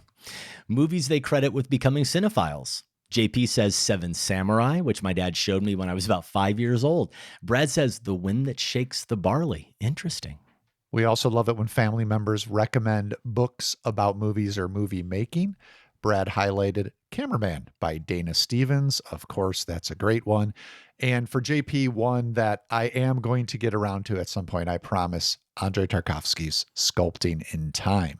We do thank Brad and JP for being family members and for all of their years of listening. You can follow Brad on Letterboxd at BradLeo165. JP is at JP is me. That's me M3. So JP IS M3. Now, I did want to share this. Remember last week we were having a little bit of an issue deciphering, is it cache? Is it cache? Yes. We weren't sure. Well, we didn't get an email from cache. But I think this speaks to the great community that is Film Spotting. We got an email from a listener named James who said, "Heads up, my favorite Film Spotters. Cash may perhaps be too demure to weigh in himself, so I wanted to let you know his name is indeed pronounced Cash, and his letterbox handle is Cash Eel, so CACHEELL. I was tickled to hear him shout it out on last week's show. Cash and I met thanks to the Film Spotting Discord and have since been to many movies together by ourselves and with our respective wives. The power of the Film Spotting family. See you at Film Spotting Fest, James." How about that? How about that? So we solved that, and we found out that two listeners family members met through the Discord, hanging out, going on double dates. It's always heartwarming to hear about. So in addition to keeping us doing what we're doing, your membership does come with various perks like Josh mentioned, and we're getting ready here pretty soon to record our April bonus, which is an Ask Us Anything edition, which, yes, we do cover movies, but usually at least the other half is not movie related at all and more personal random talk. Yeah, random stuff. So more about joining the family, again, available at filmspottingfamily.com. We do also like to mention here that you can help a show like ours, which is still independently produced, has been for 20 years, by rating or reviewing us on Apple Podcasts. Spotify, again, we have a 5-star rating system there. We have it on Apple Podcasts. And Josh, I do just want you, I want you to humor me for a minute, okay? Because this is fun. I think this is funny. And it's not, I think in 20 years, we have never once bemoaned a negative review. And if you look if you look at Apple Podcasts, we've been around for 20 years. And if you look at Apple Podcasts, we have almost 4,000 ratings, and we have like a 4.6 out of 5. I am so overjoyed with how people feel about the show. I will never critique an individual rating or an individual review. But this was funny to me. I think I was looking at, I had to look up something over on Apple Podcasts, and I was like, oh man, I haven't looked at reviews in a long time. I made the mistake of looking. Okay. And I have to read this to you. It's very short, and get your response to it. Okay. Here it is. Subject of the review is "The You Know Show!" ! Amateurs! ! Update. Tried listening again after years of ignoring them, and there were 500 you knows within the first minute.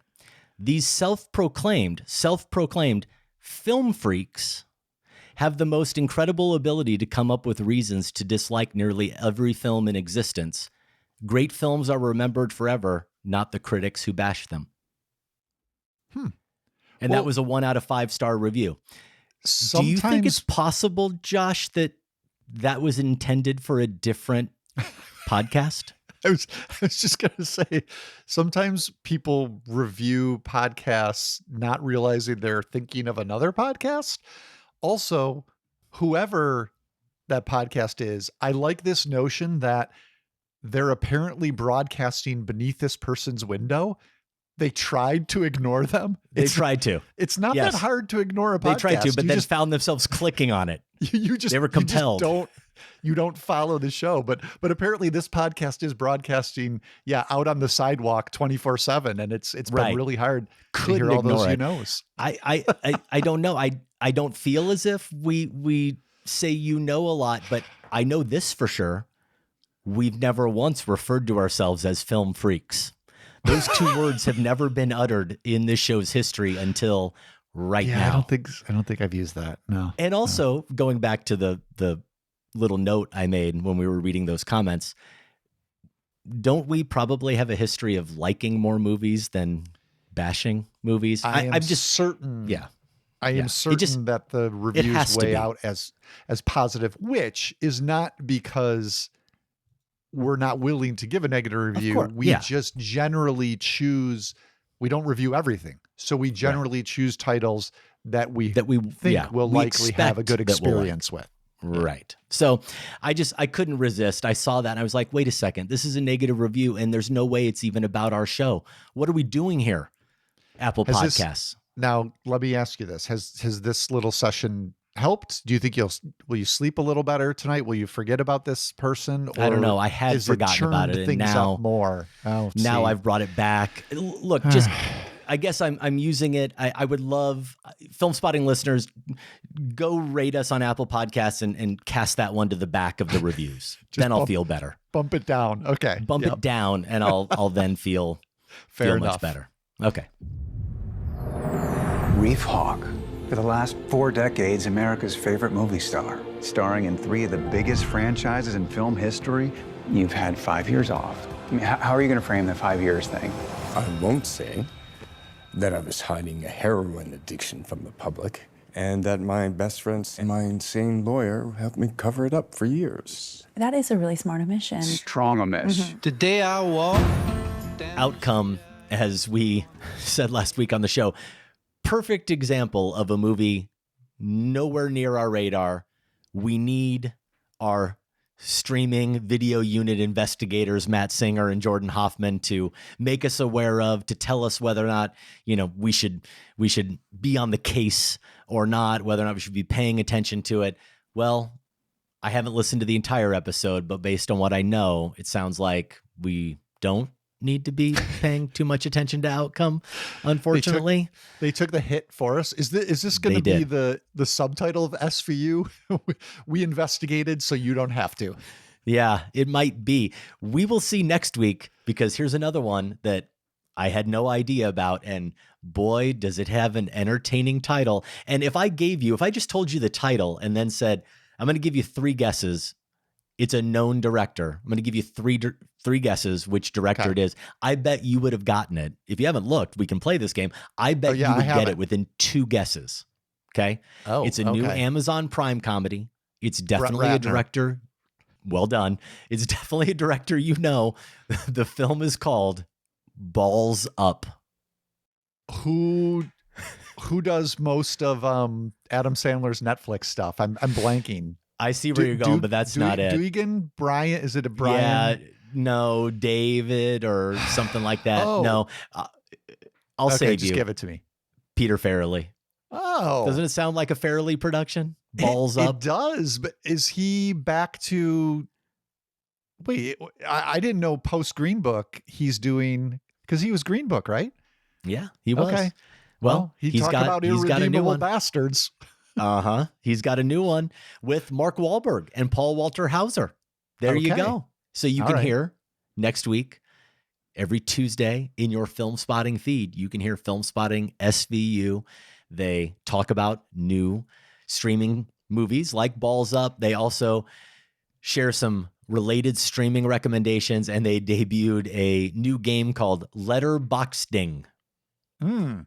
Letterboxding. Yeah. Curious. Producer Sam Van Halgren played that last week. Did he really? He did. He joined the show. Right. So a couple of extra reasons to make sure I listen to that shortly here. Yeah, there you go. New episodes, as I mentioned, drop every Tuesday in the Film Spotting feed, wherever you get your podcasts.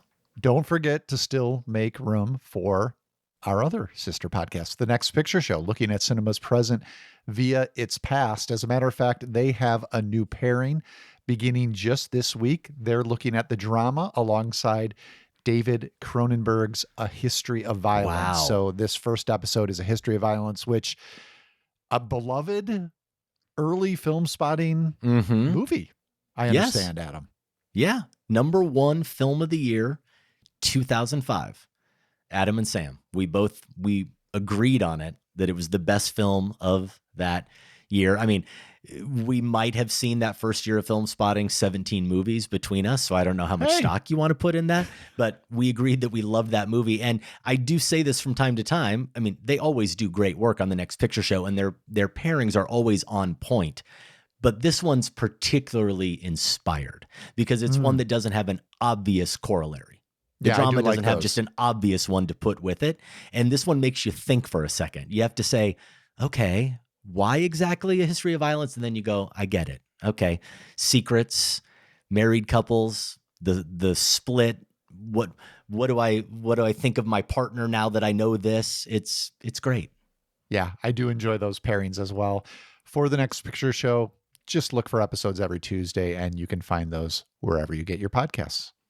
Okay, we have the big news finally to share. We've been teasing it for weeks, giving you little breadcrumbs. Finally, we have some real details to share about Film Spotting Fest 2, or how we are at least lovingly nicknaming it, if not officially naming it, 2 Fest 2 Film Spotting. I don't know if it's going to make the posters, but it should. No, but it should. June 27th and 28th in Chicago. You've saved the dates. We've told you the venues: the Athenaeum Center for Culture and Thought, the Music Box Theater.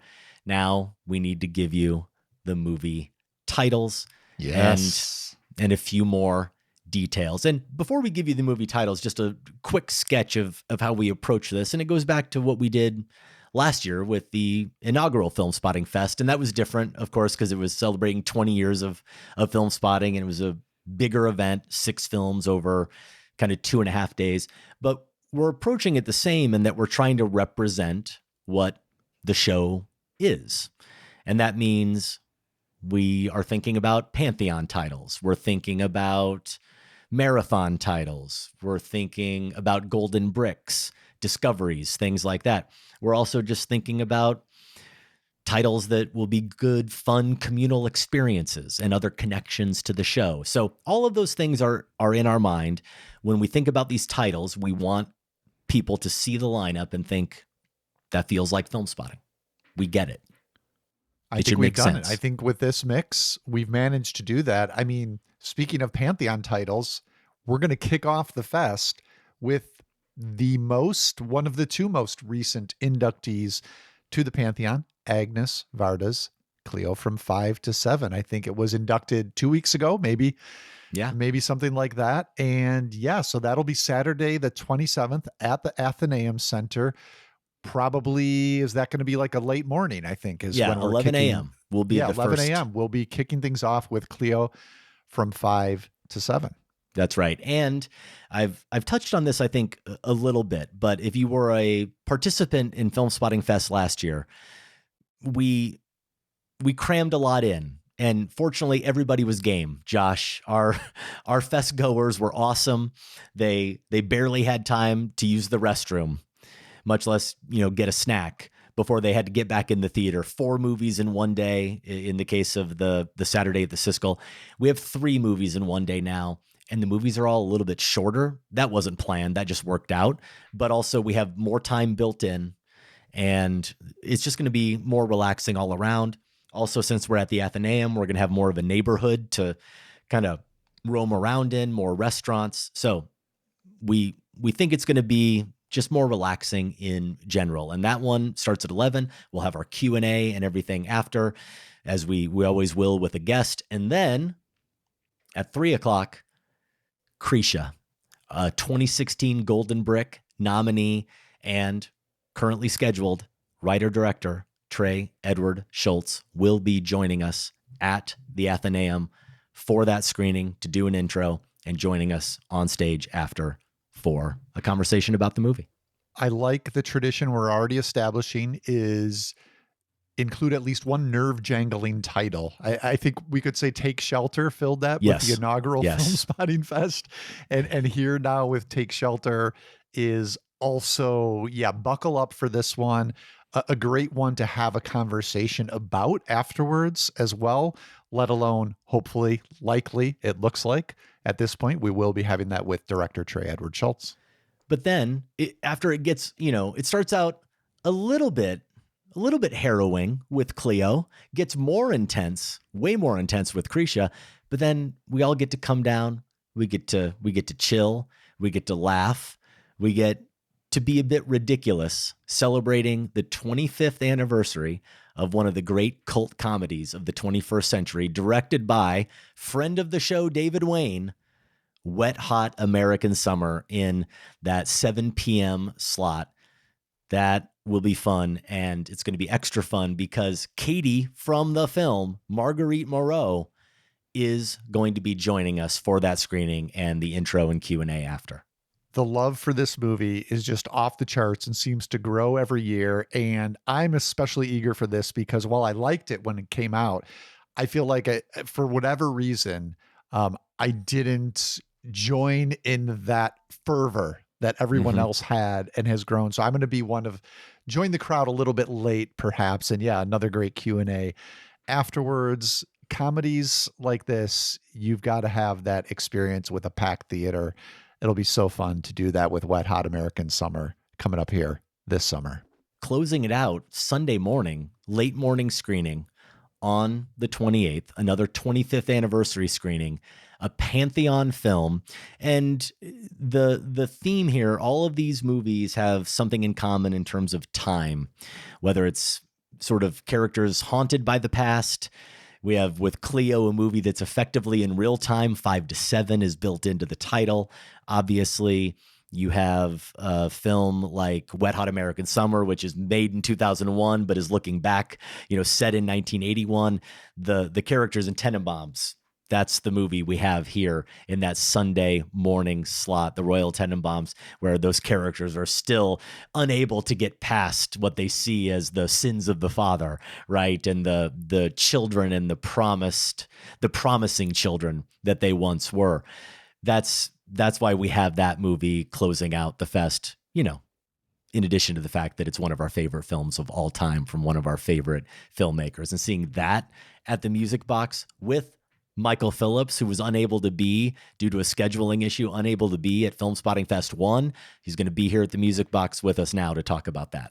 Yeah, what a shame that he couldn't be there, but to bring him in for this is perfect. I can't wait for it. I don't know if I've had, we had Sam on for our Sacred Cow review of Royal Tenenbaums many years ago. I feel like we did that in Spring Green together. We did it in Spring Green on a and trip. Somehow I even know the episode. It was like 589.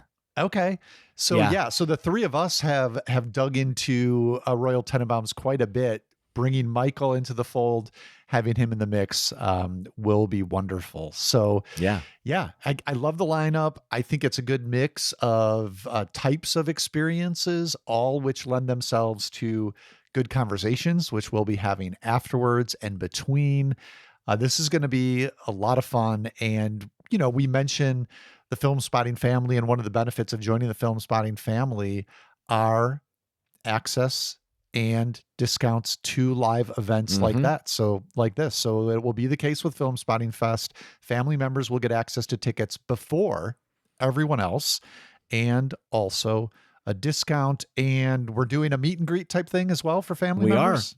Yeah, it's going to be quite an affair for Film Spotting family members. And I do need to go back, extra plug here for people to want to come to the fest.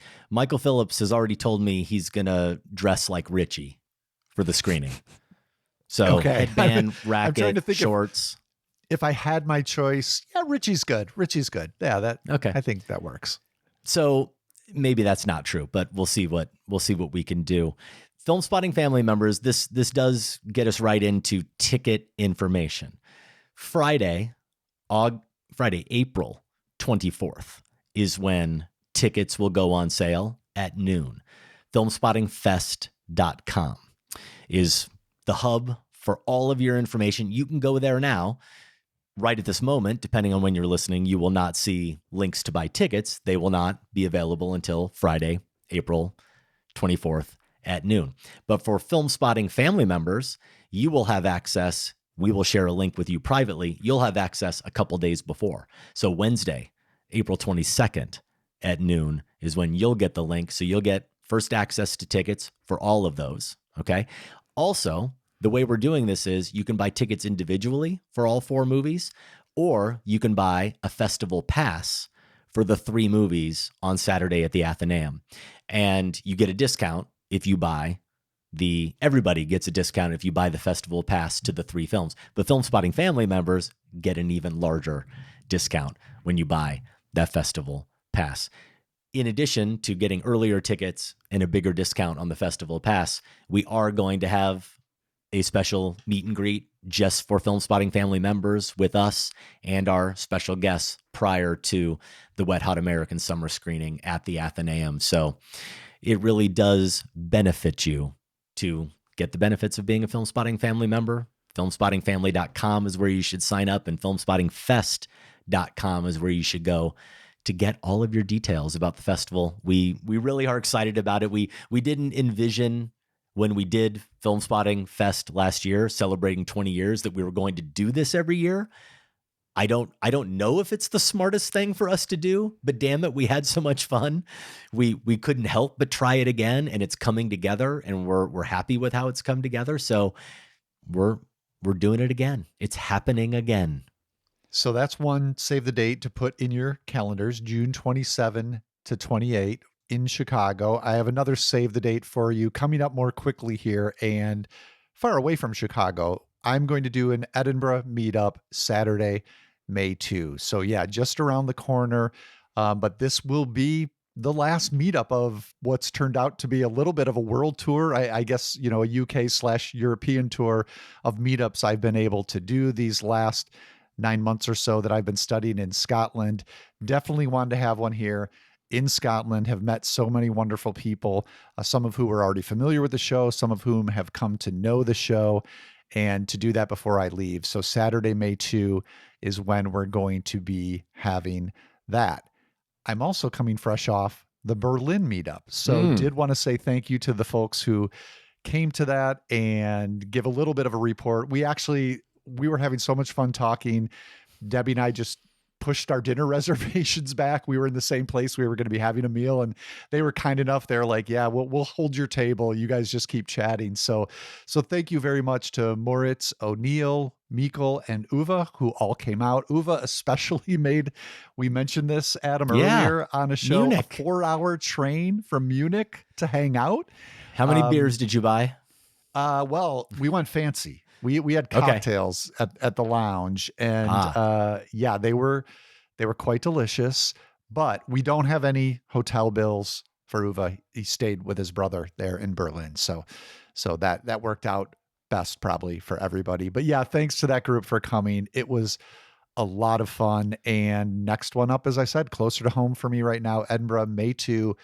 Email us at feedback@filmspotting.net if you want details for that, or let me know on social. You can find me, Larson on Film. Anything major decided at the Berlin convention? The Berlin convention. No, we talked about the drama. There was more support. I mean, I guess one resolution to come out is that people are concerned you might pull the plug someday on Massacre Theater, and that's not something. Something Berlin wants to see happen. Yeah. So there is an official Berlin resolution in favor of keeping Massacre Theater. Okay. I might have to keep threatening this. This is good. Nobody else has ever danced the red shoes since you left. Nobody else ever shall. Look, I probably should have told you this before, but you see, well, insanity runs in my family. If I could only get inside that brain of yours and understand what makes you do these crazy, twisted things. Put on the red shoes, Vicky, and dance for us again. This is Sparta!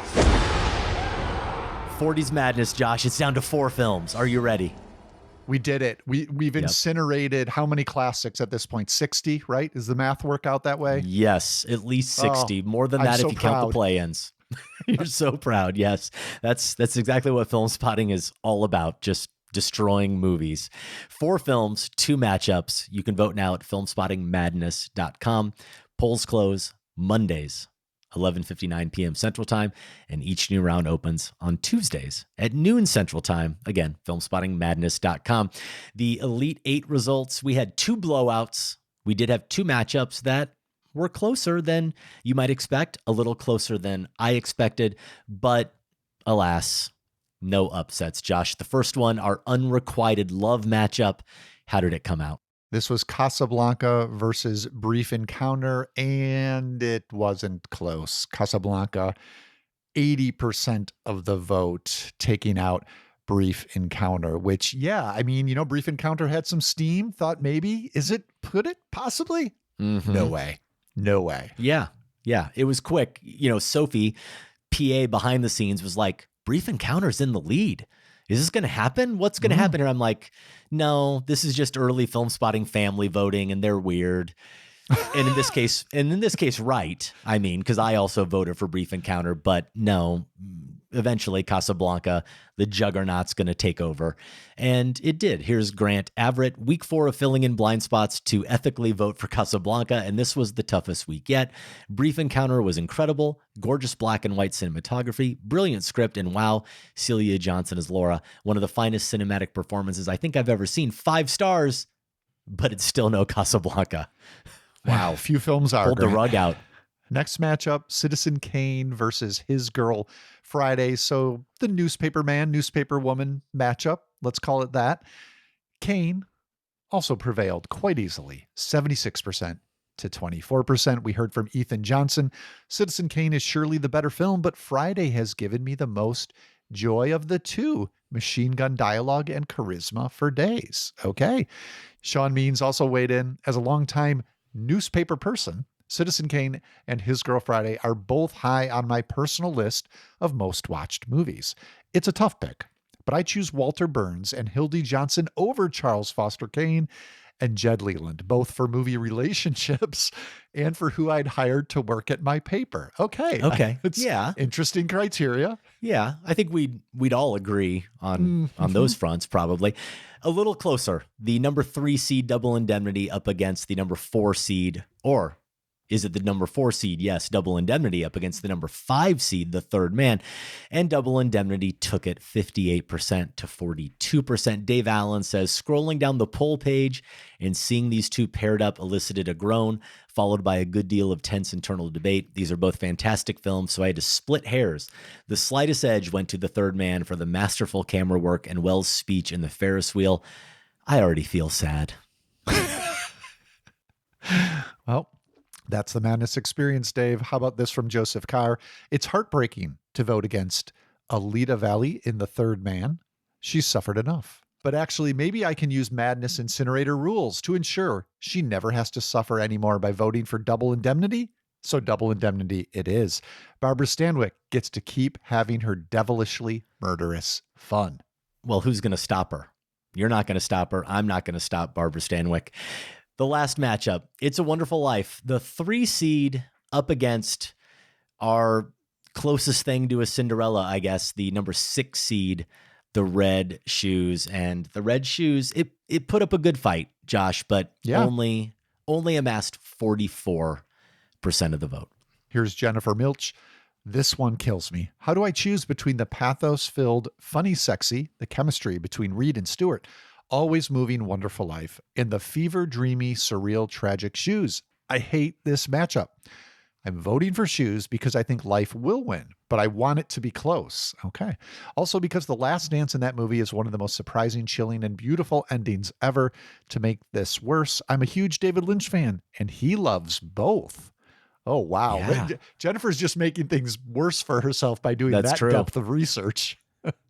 Mike Weston says, thanks to Film Spotting Madness, he actually saw both of these movies for the first time. Wow. Oh, wow. Voted for It's a Wonderful Life, but it was a close call. And it was our closest call, but still pretty decisive victory for It's a Wonderful Life. And that means that our final 4 is exactly the final 4 that we thought it would be. We have the number 1 seed Casablanca versus the number 4 seed Double Indemnity. We have the number 2 seed Citizen Kane versus the number 3 seed It's a Wonderful Life. Now, Josh, are you going to surprise anyone with your choices here? Are you going with the top seeds? Is it 1 and 2 or? Yeah, I mean, this is so boring. I wish I could annoy people, but it's pretty clear to me that out of these four, it's got to be Casablanca and Kane. I could try to come up with a contrarian argument, but I'd really be bending over backwards. Okay. I am going to go against the order of things a little bit. You know my love for Double Indemnity. I have it beating Casablanca in my personal preference vote, not in my bracket. And I do have Citizen Kane beating It's a Wonderful Life. I do, of course, think it's going to be Casablanca versus Citizen Kane in the final matchup. That is what I predicted. And we'll see how things go. But right now, for our show next week, our plan originally was to talk about the new David Lowery film, Mother Mary. Doesn't look like that's going to work out for both of us schedule-wise in terms of what's available for us both to see theatrically. We had to pivot, and Citizen Kane has been on our calendar as part of our Pantheon project. It turns 85 this year. So we needed to talk about Citizen Kane anyway to check that box. You suggested maybe we should check that box now, tying in with Madness, and we could bring Casablanca into the mix because, as I think we recently put into the Film Spotting feed, an archive drop, that Casablanca conversation from, 10 years ago or whatever, was myself and Michael Phillips. You never got to talk about Casablanca. So what if we did sort of a Kane versus Casablanca, just like we did Rear Window versus Vertigo conversation? Yeah. And I think that's what we're going to do. That's right. That's the last time we did something like this. Just embracing the madness, the ridiculousness of pitting these movies. Let's just not pit them against each other in a bracket, but in an actual conversation. Right. And honestly, that's not the thinking about it. I think as that Vertigo Rear Window pairing revealed is there will be ways these movies reflect off each other and bring things out of each other. And also I was thinking we've joked about the fact of how do you talk about something like Citizen Kane, right? It's been so studied, so discussed. It's so obviously great. What new could we bring to it? I feel we would have been up to that challenge, but this is kind of a nice workaround to that as well, is to think about it in light of something like Casablanca. So we'll see. This could be an experiment that blows up in our faces, especially if there's an upset in Film Spotting Madness. But yeah, wouldn't count on it. It sounds like a fun plan for now. And the stars did align with how the bracket was heading. There you go. So let's take a look at how things stand in the bracket prediction contest. We did have to kind of guesstimate the results because we recorded the show before the polls had officially closed. But as anticipated, we had Lewis Hill. I don't know why he's called Raising Kane here. That's a Sam nickname. He is at the top of the leaderboard. Maybe it has to do with the fact that he has Kane winning it all. He is at the top, 59 out of 60 picks correct. He did only miss that one in round one, and he does have Casablanca versus Kane in the finals with Kane taking it. The winner will likely be dictated by which film wins. Yes, it will come down to that, almost certainly. If it's Kane, Lewis wins. If it's Casablanca, it looks like it will be Samuel, too many Hitchcocks, Maxton. He's currently in third place. He missed 3 picks in the first round, Josh, but he's been flawless since. On a roll. Yes. If it's a Wonderful Life, Sam's doing the math here. He's done the breakdown. If it's a Wonderful Life or Double Indemnity, there are brackets out there that have gone with those films to win, and we shall see. So he decided, I'm not going to do further analysis. We'll just say fair enough. There are others that could win. Now, we all thank you, Sam. Yes, our bracket challenge, the internal bracket challenge. Oh boy. Guess who's in 9th place overall? Me. Not me. No, you are. I am in 9th place. I've never been in the top 10. Print the banner. Yeah. It's going to change though. It's going to change pretty quickly. I have a fear. I am in 9th place. Sam is 2nd. He's 50th overall. Very good. Mike Merrigan is in 3rd place. He's 71st overall. And Josh, you're picking up the rear. You're 200th overall. And a big part of that has to do with you picking the third man over Double Indemnity. So Didn't work out for me. No, as I mentioned last week, we do, though, all have the same. Well, we can't all have the same final four, can we? If you picked The Third Man over Double Indemnity. No. So, I think I'm out. I think I'm just gonna go walk around the block 20 times. Yeah, something must be off there. But the big difference I know between our brackets is that I'm the only one that picked Kane to beat Casablanca. So that's what's going to decide it here. It will definitely be Sam or Mike taking it. I don't know if the point discrepancy is enough with you picking Casablanca to overtake me, but we will see if that's how it plays out. Kane v Casablanca or not. And if Casablanca, the number 1 seed, goes on to win, we have a few rounds left. Right now, the final 4 polls are open. They close Monday, April 20th at midnight Central Time. And the new round will begin. The championship match, Josh, plus the third place option the third place matchup, I should say, will begin on Tuesday, the 21st at noon Central Time. Filmspottingmadness.com is your hub for all of the madness. And that's where our madness, this show, will end, Josh. If you would like to connect with the show on social media, you can find Adam and Film Spotting on Instagram, Facebook, Letterboxd, and YouTube at Film Spotting. I'm at those places as well as Larson on Film. We are independently produced and listener supported. You can support the show by joining the Film Spotting family at filmspottingfamily.com. You can listen early and ad-free. You'll get monthly bonus episodes, that weekly newsletter, and access to the entire show archive. For show t-shirts and other merch, go to filmspotting.net/shop. Out streaming or VOD this weekend, yes, you can see Balls Up, starring Mark Wahlberg and Paul Walter Hauser on Prime. You can see Sadie Sandler and Chloe East in Netflix's college set comedy Roommates. In limited release, the new one from Francois Ozon. He adapts Albert Camus' The Stranger. Wide, after going missing in the desert 8 years earlier, a young girl returns in or as Lee Cronin's The Mummy. Lee Cronin directed 2023's Evil Dead Rise. And we have Bob Odenkirk is a small-town sheriff who uncovers an international criminal conspiracy in Normal, directed by Ben Wheatley. Next week in your Film Spotting feed, you will find Film Spotting SVU.